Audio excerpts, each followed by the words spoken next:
गीतों को गाएंगे।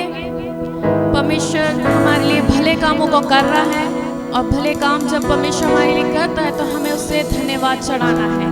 मुक्ति का नायक वो जय हमें देता है।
खोजते आया, मुझे गले लगाया अपने।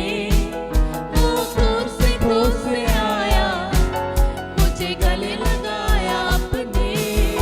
मेरे पापों को क्षमा किया, मेरे पापों को क्षमा किया। नए सिरे से मुझे बनाया, नए सिरे से मुझे बनाया। मुक्ति का नायक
प्रियो सचमुच हमारा परमेश्वर हमारी विनतियों को सुनकर हमें उत्तर देने वाला परमेश्वर है। उसको आप धन्यवाद दीजिए, उसको आप अपने मुख से धन्यवाद दीजिए, क्योंकि वो धन्यवाद के योग्य परमेश्वर है। अपने जीवन के उपकारों के लिए उसको धन्यवाद दीजिए, आज के जीवन की सांस के लिए उसे धन्यवाद दीजिए। आप कहा क्योंकि वो हमारी हर एक परिस्थितियों को जानता है, उन परिस्थितियों में अपने कामों को करता है, इसलिए उस परमेश्वर को धन्यवाद दीजिए। Thank you Lord Jesus, thank you Lord, thank you Master, thank you Lord। तू भला है परमेश्वर, तू कितना भला है, तेरी भलाई सदा की है। प्रभु परमेश्वर, तू कितना भला है, तेरी भलाई सदा की है। मेरा दिल तुझे धन्यवाद देता, मेरा प्राण तुझे स्तुति देता। हाँ, मेरा दिल तुझे धन्यवाद देता, मेरा प्राण तुझे स्तुति देता। प्रभु परमेश्वर, तू कितना भला है, Thank you Jesus, तेरी भलाई सदा की है। कठिन समय में तू मजबूत है, अंधेरी राह में तू जियाला, कठिन समय में तू मजबूत है, अंधेरी राह में तू जियाला है। मेरी दुहाई तू सुनता, मेरा प्रभु कभी नहीं सोता, मेरी दुहाई तू सुनता, मेरा प्रभु कभी नहीं सोता। मेरा प्राण तुझे स्तुति देता। प्रभु परमेश्वर, तू कितना भला है, तेरी भलाई सदा की है। Thank you Master, thank you Jesus, प्रभु तेरे नाम की परमेश्वर, स्तुति हो। तू कितना भला है, सचमुच बहुत भला है, तेरी भलाई सदा की है, Yes Master, सदा की है, सदा Yes Lord, Yes Jesus, की है, thank you Jesus Lord। आप प्रभु तेरी सदा भलाई सदा की है, यीशु तू सदा राजा। हमारे जीवन में भला करता है इसलिए तेरा शुक्रिया। तू भला है, तू भला है खुदा। Thank you, Lord. हम तेरा शुक्रिया अदा करते खुदा, तेरी उन सारी भलाइयों के लिए हम तेरा शुक्रिया अदा करते हैं। Thank you Lord Jesus। तू भला परमेश्वर है खुदा, हम तेरा शुक्रिया अदा करते हैं खुदावन। आगे की वचन को सुनने के लिए हमें तैयार कर प्रभु।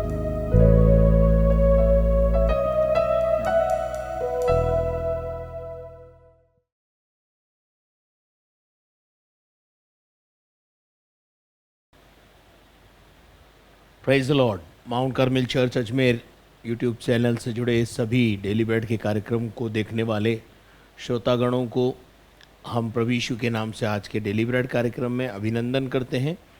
परमेश्वर के वचन की ओर आपको ले जाना चाहता हूं, जो हमें मिलता है मत्ती रचित सुसमाचार उसका 23वां अध्याय और उसके 23 और 24 पद को हम यहाँ पर पढ़ें। हे कपटी शास्त्री और फरीसियों, हाँ तुम पर हाय, हाँ तुम पुदीने हाँ, और सौंफ हाँ, और जीरे का 10वां अंश तो देते हो, हाँ, परंतु तुमने व्यवस्था की गंभीर बातों को हाँ, अर्थात न्याय और दया और विश्वास को छोड़ दिया है। हाँ, चाहिए था हाँ, कि इन्हें भी करते रहते हाँ, और उन्हें भी न छोड़ते। हाँ, हे और- अंधे अगुओ, तुम मच्छर को तो छान डालते हो परंतु ऊंट को निगल जाते हो। Praise the Lord. मेरे अजीजों, आज शाम हम परमेश्वर के वचन में से इस बात को देख रहे हैं कि यीशु मसीह अपने देह के दिनों में कपटी शास्त्री और फरीसियों से बातें कर रहे हैं, और जहां उनकी, मैं ऐसा समझता हूं इस अध्याय को पढ़ने से कि यीशु मसीह की निगाह उन कपटी शास्त्री और फरीसियों की हर एक एक्टिविटी पे लगी हुई है। वो क्या करते हैं, वो क्या नहीं करते हैं, वो कैसे करते हैं, वो कैसे नहीं करते हैं, वो किस प्रकार से लोगों के साथ व्यवहार करते हैं, ये सब बातें यीशु मसीह को पता हैं। और यीशु मसीह इसी कारण से जब उनसे बात कर रहा है तो देखिए, झूठा आदर नहीं कर रहा है, सीधा बोल रहा है, हे कपटी शास्त्री और फरीसियों। कोई लाग लपेट नहीं कर रहा है यीशु मसीह, और सीधी सीधी बात बोल रहा है कि तुम पर हाय का मतलब होता है श्राप। मेरे अजीजों, अगर ये तारीफ के काबिल होते, प्रशंसा के योग्य होते, तो यीशु मसीह जरूर इनकी प्रशंसा करता, क्योंकि यीशु मसीह को पता था कि ये इनके हालात क्या हैं। तो आज जब इस आयत को हम पढ़ रहे हैं, तो ये जो आयत है हमारे लिए बहुत ही इस अध्याय की महत्वपूर्ण आयत है। यानी मत्ती रचित सुसमाचार 23 आपको याद रखने में भी कोई दिक्कत नहीं होगी। मत्ती 23 और यहाँ लिखा है, हे कपटी शास्त्री और फरीसियों, तुम पर हाय। अब देखो, यीशु मसीह उनकी कुछ जो काम वो करते हैं, जो अच्छी बात वो कर रहे हैं, उसको एप्रिशिएट भी कर रहे हैं। यहाँ लिखा है, तुम पुदीने और सौंफ और जीरे का 10वां देते हो। मेरे अजीजों, अगर हम यहाँ पर देखें कि पुदीना आप सब जानते हैं, भारत में रहते हैं, आप पुदीने की चटनी बना के खाते हैं। उस समय जितना पुदीना उनके खेतों में होता था, उनके बगीचे में लगाते थे, उसका और सौंफ और जीरे का, सौंफ और जीरा से भी मेरा ख्याल है आपको परिचय कराने की ज़रूरत नहीं है।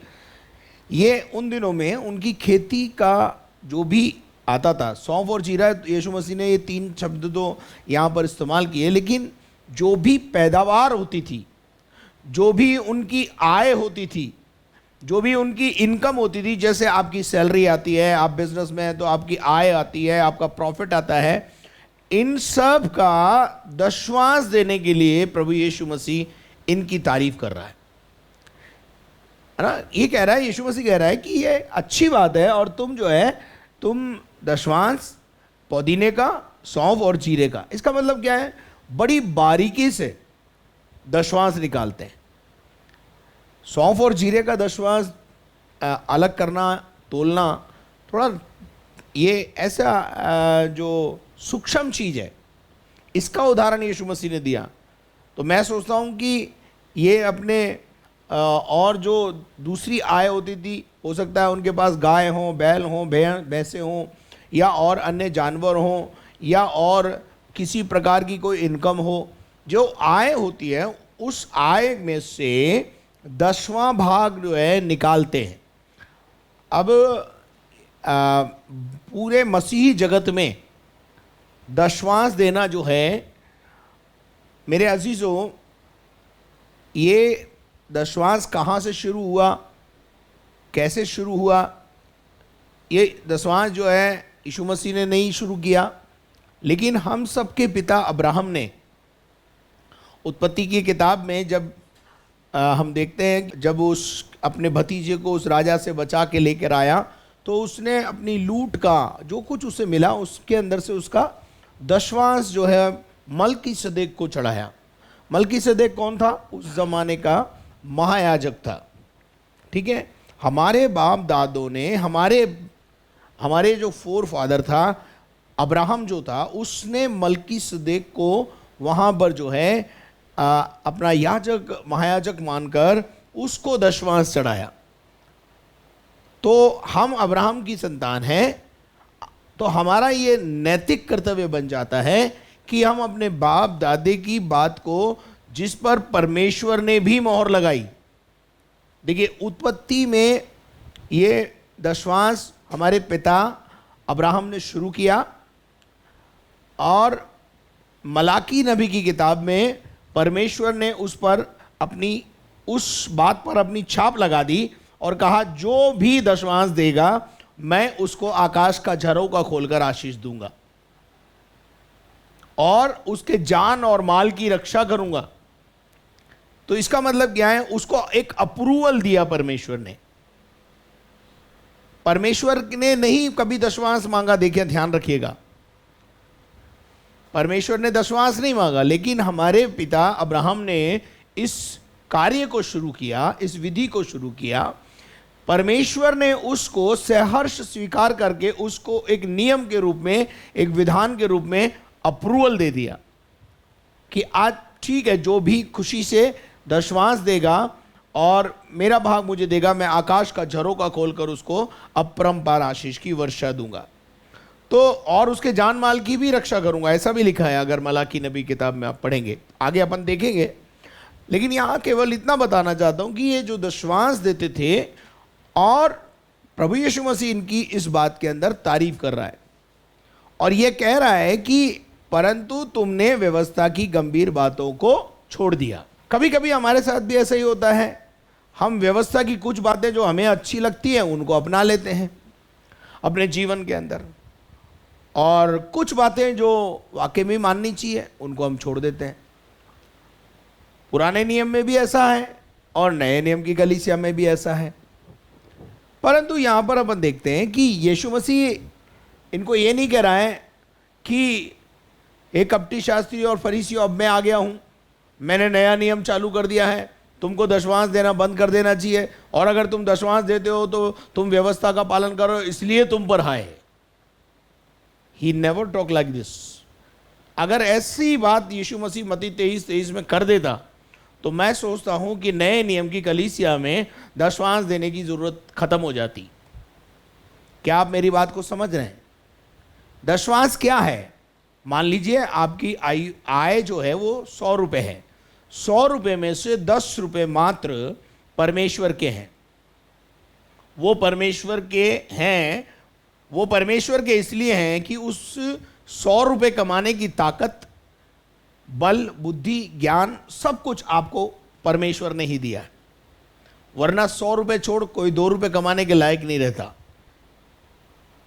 लेकिन प्रभु ने आपको ताकत दी, तंदुरुस्ती दी, बुद्धि दिया, ज्ञान दिया, अच्छा बिजनेस दिया, अच्छी नौकरी दी, नौकरी करने की ताकत दी, सुबह उठ के जाने के लिए ताकत दी, शाम को आपको वापस घर सही सलामत लेके आया, दुर्घटनाओं से बचाया। कमाने की ताकत कौन दे रहा है? परमेश्वर दे रहा है। तो उस परमेश्वर जो कमाने की ताकत दे रहा है, उसमें से 10वां हिस्सा खुदा को देने का, मलकीसदेक को देने के लिए हमारे पिता अब्राहम ने इस कार्य को शुरू किया। जब वो लूट को लेकर आया तो उसने कहा, ओह ये तो प्रभु की ओर से मुझे विजय मिली है, तो मैं प्रभु को इसका 10वां हिस्सा चढ़ाऊंगा। और वहीं से दशमांश देने की विधि को हम देखते हैं कि वो व्यवस्था में आ गई या शुरुआत हुई वहाँ से, और लोग उसको देने भी लगे। उसके बाद कई और प्रभु के दास हैं जिन्होंने अपना दशमांश प्रभु को दिया। लेकिन यीशु मसीह यहाँ कह रहा है, तुमने व्यवस्था की गंभीर बातों को क्या कर दिया? छोड़ दिया। और क्या क्या बातों को छोड़ दिया? बाइबल बताती है, न्याय को छोड़ दिया, दया को छोड़ दिया, विश्वास को छोड़ दिया। अब यीशु मसीह जो अगला सेंटेंस बोल रहा है उसमें क्या बोल रहा है? चाहिए था कि इन्हें भी करते और उन्हें भी ना छोड़ते। इसका क्या अर्थ है? इसका क्या अर्थ है? यीशु मसीह दशमांश देने के विरोध में नहीं है, वरना यीशु मसीह तो जम के विरोध करने वाला है, वो तो कर सकता था। उसको कौन डराने वाला था? क्या वो अब्राहम से डरता है? क्या वो और किसी से डरता है? क्या वो मनुष्य से डरता है? वो किसी से नहीं डरता है। वो चाहता तो यहाँ जम के विरोध कर सकता था, ये भी कह सकता था कि तुम अभी तक अपने बाप दादों की रीति पे चलते हो, और जो है वो तो मर गया और पुराने नियम में था, वो अब बंद करो, अब मैं आ गया हूँ, मैं तुम्हें एक नई विधि दे रहा हूँ। प्रभु यीशु मसीह कह रहा है, चाहिए ये था कि तुम उन्हें भी करते रहते, यानी दशमांश भी देते रहते, और दया, न्याय और विश्वास और अन्य बातें डैश डैश डैश डैश उनको भी पालन करते रहते, उनको भी नहीं छोड़ते। हमारी प्रॉब्लम यही है कि हम कुछ बातों को जो हमें अच्छी लगती हैं हम उसे अपना लेते हैं, कुछ बातें जो हमसे पूरी नहीं हो पाती हैं, जो कुर्बानी की बात होती है, बलिदान की बात होती है, उसको हम अपने जीवन के अंदर जो है वो पकड़ लेते हैं और हम उसको करने लगते हैं। तो बाइबल ऐसा सिखाती है, यीशु मसीह नए नियम में इन्हें दशमांश देने के लिए मना नहीं कर रहा है। और यहाँ लिखा है 24वें पद में कि हे अंधे अगुओं, तुम मच्छर को तो छान डालते हो और ऊंट को क्या कर जाते हो? निगल जाते हो। तो ये ऊंट को निगल जाना और मच्छर को छान लेना, इसका मतलब क्या है? इसका मतलब क्या है? बड़ी बड़ी बातों को निगल जाना, ऊंट को निगल जाने का मतलब है। और मच्छर को क्या करते हैं? हम छानते हैं, कहीं मच्छर पीने में ना आ जाए, और जब डकारने का समय आए तो सब कुछ डकार जाते हैं। कहने का मतलब यह है कि यहां पर यीशु मसीह ने फिर उनको अंधे अगुए कहा। अब सवाल यह है कि यीशु मसीह ने पुराने नियम की इस विधि को जो शास्त्री और फरीसी कर रहे हैं उसको करने के लिए कभी मना नहीं किया। इसलिए जो लोग दशमांश की बात करते हैं, जो लोग ये कहते हैं कि साहब जो है दशमांश केवल पुराने नियम में है, तो मेरे अजीज़ों, परमेश्वर का वचन ऐसा नहीं बताता है। हम पढ़ेंगे परमेश्वर के वचन में से मूसा की व्यवस्था से पहले दशमांश देना, वो आप मूसा की व्यवस्था से पहले, मूसा की व्यवस्था के पहले जो है आप सब जानते हैं कि उसने मलकीसदेक को अब्राहम ने जो है वो दशमांश चढ़ाया। और उसके बाद हम उत्पत्ति 14:20 का पढ़ना ब्रदर, उत्पत्ति 14:20। और धन्य है परम प्रधान ईश्वर, जिसने तेरे विद्रोहियों को तेरे वश में कर दिया, जिसने तेरे द्रोहियों को, तेरे विरोधियों को, तेरे दुश्मनों को तेरे वश में कर दिया। तब अब्राहम ने उसको सब वस्तुओं का दशमांश दिया। जब आप एक विजय का अनुभव करते हैं तो उस विजय को परमेश्वर के साथ एंजॉय करते हैं। क्या आपको मेरी बात समझ में आ रही है? और कैसे करते हैं? इस प्रकार से, जिस प्रकार से अब्राहम ने सबका दशमांश दिया, जो लूट आई उसका दशमांश दिया। 28 का 22 पढ़िए ब्रदर। और ये पत्थर जिसका मैंने खंबा खड़ा किया है, परमेश्वर का भवन ठहरेगा। ये परमेश्वर का भवन ठहरेगा। और जो कुछ तू मुझे दे, देखिए क्या लिखा है, जो कुछ तू मुझे दे, उसका दशमांश मैं अवश्य ही तुझे दिया उसका करूंगा, दशमांश मैं तुझे क्या करूंगा? अवश्य ही तुझे दिया अवश्य करूंगा। रूप से दिया करूंगा। ये कौन बोल रहा है मालूम है? अब्राहम का बेटा याकूब, अब्राहम का पुत्र याकूब, यानी अब्राहम की उस रीति को याकूब आगे बढ़ा रहा है। क्या आप मेरे साथ हैं? अब आप बोलते हैं अब्राहम, इजाक और याकूब का परमेश्वर। हम देख रहे हैं कि याकूब ने उस विधि को जो अब्राहम ने शुरू की, अब्राहम का तो याकूब जो है उसका पोता हुआ एक तरीके से देखा जाए। अब्राहम का बेटा इजाक और इजाक का बेटा याकूब। तो याकूब ने अपने दादा का बात को ध्यान में रखते हुए उसने कहा, जो कुछ तू मुझे देगा मैं उसका दशवांश खुदा तुझे दिया करूंगा। कितना अच्छा अहद उसने यहां पर परमेश्वर के साथ बांधा और उस अपने दादा की बात को क्या करा? आगे बढ़ाया। और हम देखते हैं कि परमेश्वर के वचन में से इब्रानियों की पत्री 7 अध्याय उसका 1 से 11 पद तक पढ़े। इब्रानियों की पत्री 7 अध्याय 1 से 11। हाँ, ये मल्कीसिदेक शालोम का राजा और परम प्रधान परमेश्वर का याजक, और कौन है? परम प्रधान का याजक, सर्वदा याजक बना रहता है। सर्वदा याजक बना रहता है। जो मल्कीसिदेक अब्राहम के समय में था वही मल्कीसिदेक आज भी है और वही मल्कीसिदेक सर्वदा याजक बना रहेगा। वो अगर मल्कीसिदेक समाप्त नहीं हो रहा है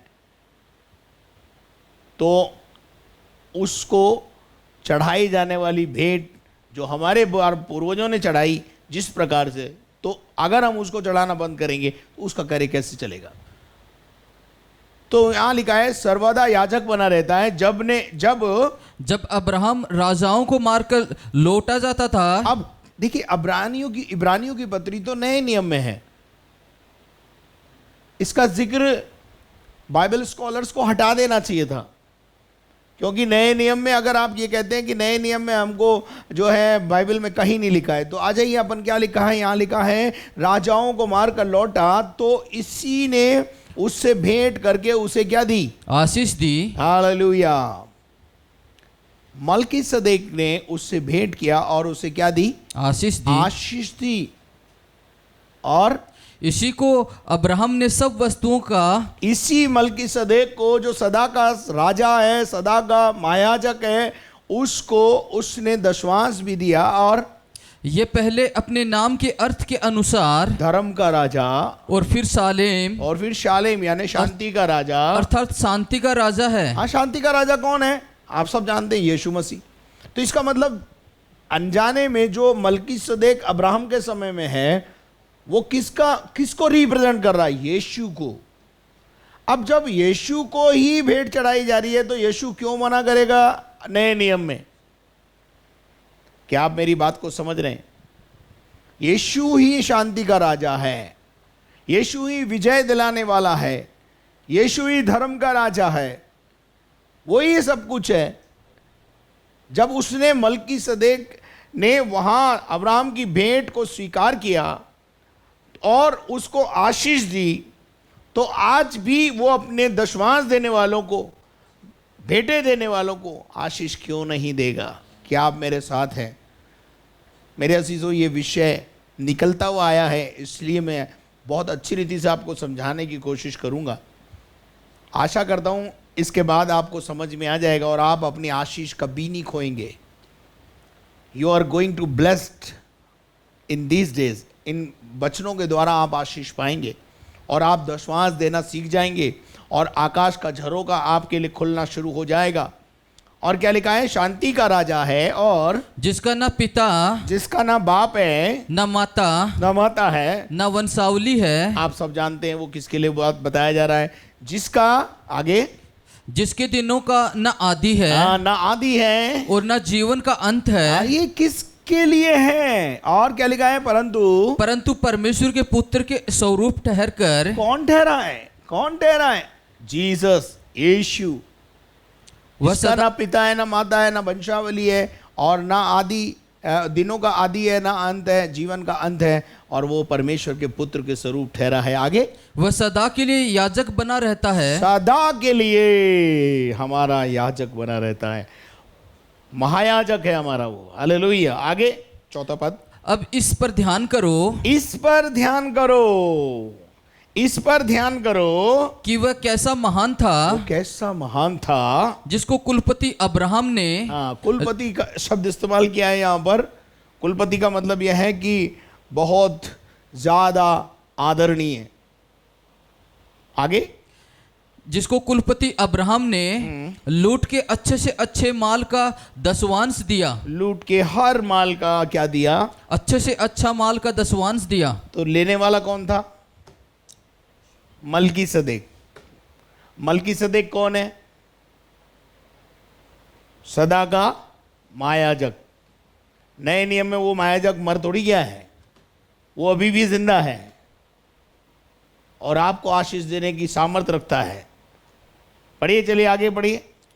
लेवी की संतान में से जो याजक का पद पाते हैं, जो याजक का पद पाते हैं, उन्हें आज्ञा मिली है, उन्हें आज्ञा मिली है कि लोगों हाँ अर्थात अपने भाइयों से हाँ चाहे वे अब्राहिम ही की देह से क्यों ना हो, हाँ, व्यवस्था के अनुसार 10वां अंश लें। लो साहब, याजकों को प्रभु ने ये अधिकार दिया है कि वो लेवी की संतान जो याजक का पद पाते हैं। याजक कौन है? पास्टर, प्रभु का सेवक।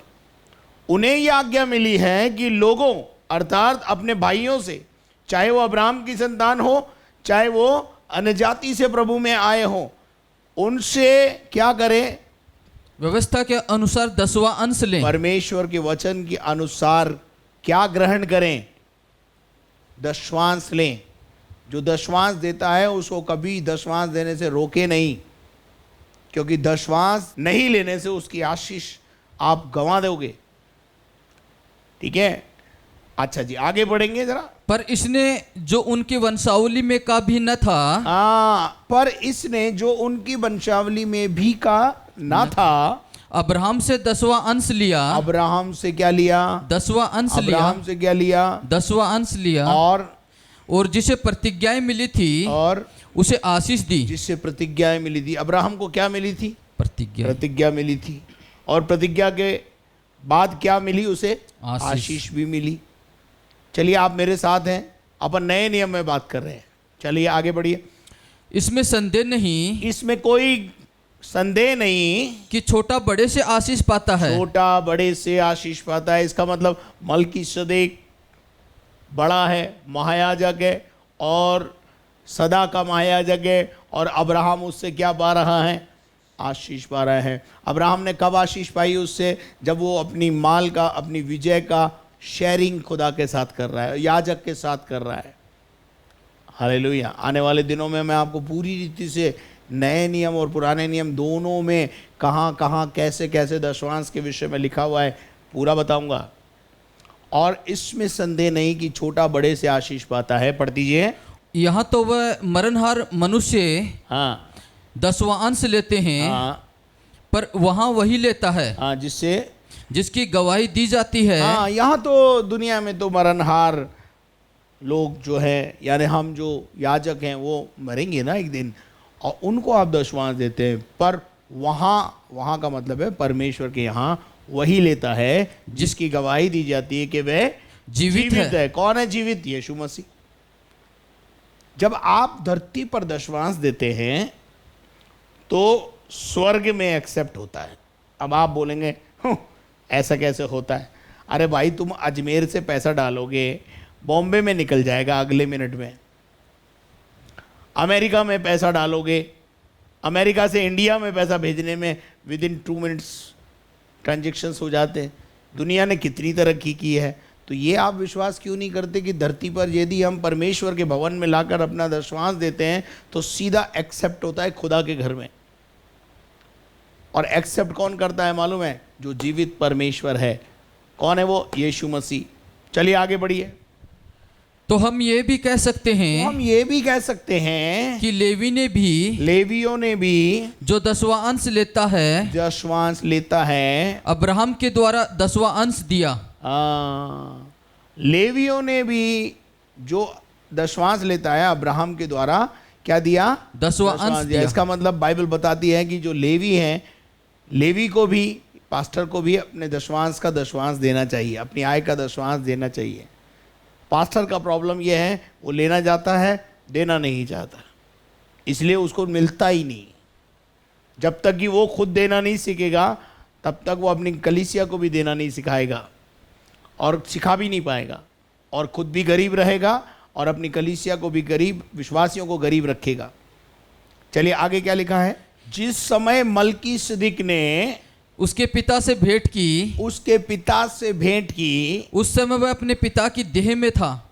अब देखिए कितनी भयंकर बात, कितनी गंभीर बात यहाँ लिखी है, क्योंकि जिस समय मलकीसदेक ने उसके पिता से भेंट की, उस समय वो अपने पिता की देह में था। ठीक है, अगर मुझसे पूछा जाए कि मेरे जन्म से पहले मैं कहाँ था, तो मैं अपने पिता की देह में था, है ना। लेकिन उसके बाद मेरा जन्म हुआ और मैंने इस धरती पर जन्म लिया। तो मेरा कहने का मतलब है, परमेश्वर जो है, मलकीसदेक जो है, वो सदा का राजा है, सर्वव्यापी है, परमेश्वर है, और यीशु मसीह के लिए कहा गया है। उस समय वो अपने देह, पिता की देह में था। ठीक है, आपको समझ में आया कि नहीं? मलकीसदेक ने उसके पिता से भेंट की, और जिस समय वो अपने पिता की क्या था? देह में था। आगे बेटा। यदि लेवीय याजक पद के द्वारा, लेवी और याजक पद के द्वारा सिद्धि प्राप्त हो सकती, सिद्धि हो सकती है, जिसके सहारे लोगों को व्यवस्था मिली थी, जिसके सहारे, याजकों के सहारे, लेवियों के सहारे हमें क्या मिली है? व्यवस्था मिली है। तो फिर क्या आवश्यकता थी कि दूसरा याजक हाँ। मलकीसदेक की रीति पर खड़ा हो और हारून की रीति का न कहलाए? हारून की रीति का ना कहलाए। मेरे अजीजों, प्रभु यीशु मसीह, मलकीसदेक जो है वो प्रभु यीशु मसीह को दर्शाता है। अगर हम जो दूसरे याजक और व्यवस्थापक और इनसे ही सब कुछ हो जाता, तो यीशु को जन्म लेने की ज़रूरत नहीं थी। ठीक है, मलकीसदेक की रीति पर वो फिर से खड़ा हुआ। तो 11 पद तक हमने पढ़ने के लिए बोला था, और अब बाकी का आप उसको घर पे भी जा करके अपने समय अनुसार इसको पढ़ें। तो अब हम देखते हैं कि ये तो अब्राहम के ज़माने में हुआ। उसके बाद मूसा की व्यवस्था के अधीन दशवांश देना, मूसा की व्यवस्था आई, और मूसा ने भी जो है दशवांश देने के लिए लोगों को प्रेरणा दी है।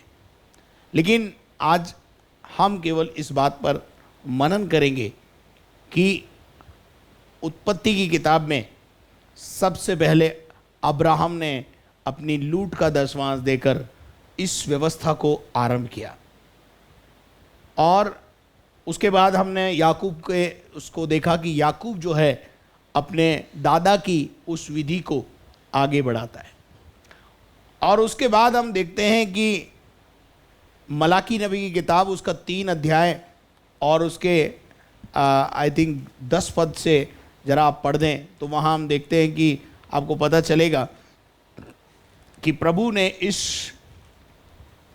इस काम को आगे करने वालों को सारे दशमांश भंडार में ले आओ, सारे दशवांश भंडार में ले आओ, कि मेरे भवन में भोजन वस्तु रहे। अब कई लोगों का प्रॉब्लम है कि दशवांश को वो जो है मतलब अलग अलग बांट देते हैं, गरीबों में बांट देते हैं, पर बाइबल ऐसा नहीं बोलती। बाइबल ऐसा बोलती है उस भवन में ले आओ ताकि मेरे भोजन वस्तु उसमें बनी रहे। और सेनाओं का यहोवा यूं कहता है आगे कि ऐसा करके मुझे परखो, तुम्हारे बाप दादों ने मुझे दशवांश चढ़ाया, मैंने उन्हें आशीष दी।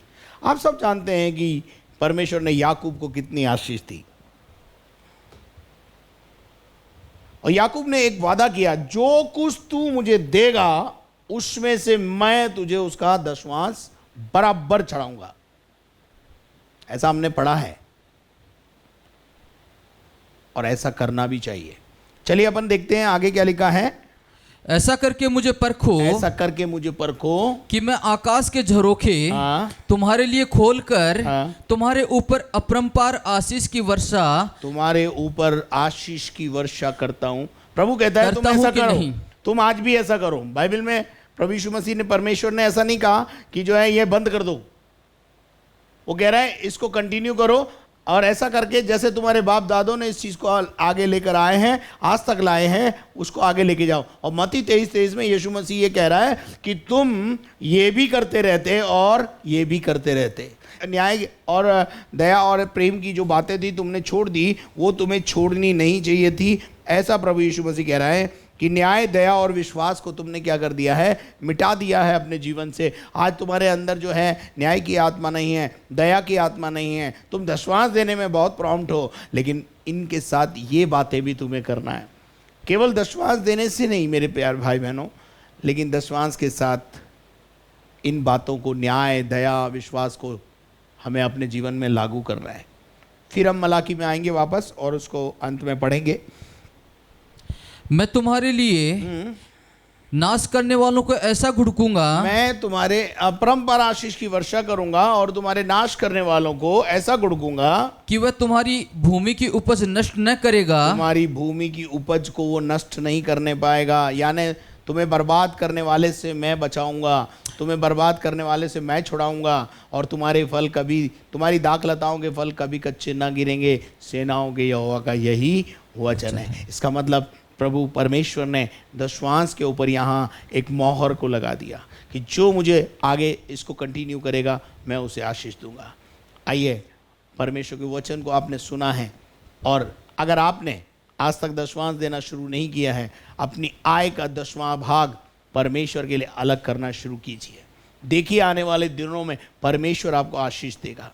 लेकिन इसके साथ दया, न्याय और प्रेम और बाइबल की अन्य बातों को भी हमें पूरा करना है। नहीं तो हम वही शास्त्री और फरीसियों के समान हो जाएंगे कि हम दशवांश देके खुदा को खरीदने वाली बात हो जाएगी। खुदा खरीदा नहीं जा सकता है। खुदा को खुश करने के लिए वचन की सारी बातों को हमको पालन करना पड़ेगा, है ना। ऊँट को छान देते हैं और मच्छर को छानते हैं और ऊँट को निगल जाते हैं। मच्छर को क्या कर देते हैं, छानते हैं, और ऊँट को क्या कर जाते हैं, हम निगल जाते हैं। व्यवस्था की बहुत सारी बातों को हम छोड़ देते हैं और व्यवस्था की बहुत सारी बातों को हम पूरा करते हैं, लेकिन ऐसा नहीं करना है। सारी व्यवस्था की बातों को, परमेश्वर के वचन को पूरा करना है। ऐसा करने की ताकत परमेश्वर आपको दे। धन्यवाद। आइए हम प्रार्थना करें। हमारे जीवित और महान परमेश्वर, हम तेरा धन्यवाद करते हैं, सुने गए वचन के द्वारा हमें आशीष दे।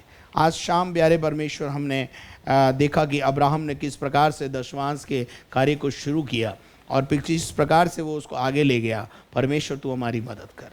हमें प्रभु हमारी आय का 10वां भाग देने की ताकत और कुव्वत दे कि हम दशवांश देना सीखें। प्यारे परमेश्वर पिता, हम प्रार्थना करते हैं सभी को आशीष दे, बल, बुद्धि और समझ और ज्ञान दे। प्यारे परमेश्वर पिता, जितने लोग बीमार हैं उनको चंगाई दे। जो लोग प्रभु जी कोविड से परेशान हैं उनको चंगाई और छुटकारा दे। और जितने लोगों के आज जन्मदिन है और जितने लोगों के आज मैरिज एनिवर्सरी हैं उन सबको भी आशीष दे। हम घटें और आप बढ़ें, यही हमारे जीवन की इच्छा अभिलाषा है। सारी महिमा तुझे देते हुए प्रार्थना को यीशु मसीह के नाम से मांगते हैं, आमीन। और अब हमारे खुदावंद यीशु मसीह का फजल, खुदा बाप की मोहब्बत, पाक रूह की रिफाकत और शराकत अब से लेकर हमेशा तक हम सबों के साथ होती रहे, और हम सब बोलें आमीन। Praise the Lord. यदि आपने हमारे चैनल को सब्सक्राइब नहीं किया तो जल्दी से आप उसे सब्सक्राइब करें, बेल आइकन को दबाएं, शेयर करें और लाइक करें। प्रार्थना टावर के नंबर्स स्क्रीन पर हैं, आप उनका इस्तेमाल करें, प्रार्थना निवेदनों को भेजें। हम आपके लिए प्रार्थना करेंगे, परमेश्वर आपके लिए काम करेगा। हालेलुया। और यदि आप इस सेवकाई में आशीष पा रहे हैं तो अवश्य रूप से हमारे लिए प्रार्थना करें, और आर्थिक सहयोग के लिए स्क्रीन के ऊपर बैंक अकाउंट्स की डिटेल है। घर में रहें, सुरक्षित रहें। कल शाम फिर आपसे मुलाकात करेंगे। धन्यवाद।